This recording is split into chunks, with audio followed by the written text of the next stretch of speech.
एक समय की बात है।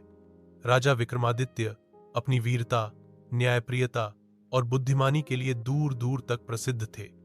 उनकी एक खास आदत थी, हर रात एक तांत्रिक की मांग पर वो एक श्मशान से एक भूत को लाने जाते थे। वो भूत था वेताल। हाँ, वही वेताल जो पेड़ पर उल्टा लटका रहता था और हर बार एक नई कहानी सुनाकर राजा से सवाल पूछता था।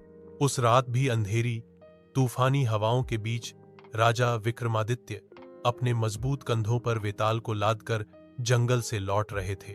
वेताल बोला, राजा विक्रम, मैं तुम्हें एक कहानी सुनाऊंगा, लेकिन ध्यान रखना, अगर तुमने जवाब दिया तो मैं उड़ जाऊंगा। विक्रम ने कुछ नहीं कहा। वेताल शुरू हुआ। बहुत समय पहले की बात है। उज्जैनी के पास एक छोटे से राज्य में दो राजकुमार रहते थे, अजय और विजय। दोनों जुड़वां भाई थे। एक जैसे दिखते थे, एक जैसे सोचते थे, लेकिन स्वभाव में थोड़े अलग थे। अजय शौर्य और युद्ध कला में निपुण था, वहीं विजय को किताबों से प्यार था। राजा उनके पिता चाहते थे कि दोनों मिलकर राज्य चलाएं। एक दिन उन्हें पता चला कि पास के वन में एक पुराना रहस्यमय मंदिर है, जहां कोई खजाना छिपा है। किंवदंती थी कि वहां एक दिव्य तलवार है जो सच्चे योद्धा को ही प्राप्त होती है। अजय बोला, भाई, ये तलवार मुझे चाहिए, मैं योद्धा हूं।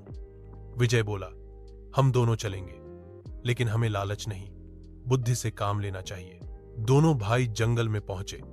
रास्ते में कई कठिनाइयां आईं, नागों का जाल, जादुई भूल भुलैया और अंत में एक बूढ़ा साधु। साधु ने कहा, जो तलवार लेना चाहता है उसे अपने भाई की सबसे बड़ी कमजोरी जाननी होगी और उसे माफ करना होगा। विजय चौंका, इसका क्या मतलब? साधु बोला, तलवार उसे मिलेगी जो त्याग करना जानता है, ना कि बस जीतने की सोचता है। दोनों मंदिर के अंदर पहुंचे। वहां चमकती तलवार एक पत्थर में धंसी हुई थी। अजय ने ताकत लगाई, तलवार नहीं हिली।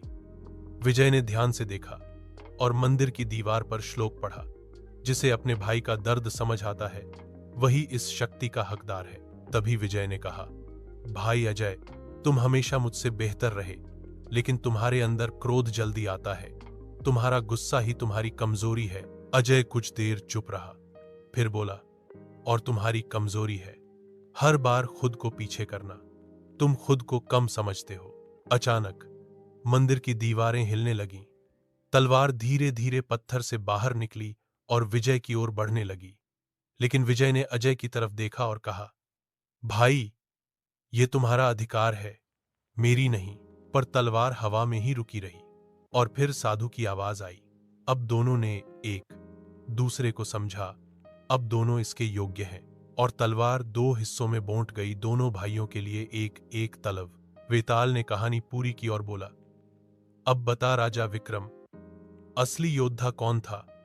अजय, जिसने तलवार पाना चाहा, या विजय, जिसने त्याग किया? राजा विक्रम थोड़ी देर सोचते रहे, फिर बोले, असली योद्धा विजय था, क्योंकि उसने त्याग किया और भाई को समझा। अजय ने ताकत दिखाई, पर विजय ने दिल दिखाया। वेताल हंसा और बोला, बिल्कुल सही उत्तर, पर तुमने जवाब दिया, अब मैं उड़ता हूं।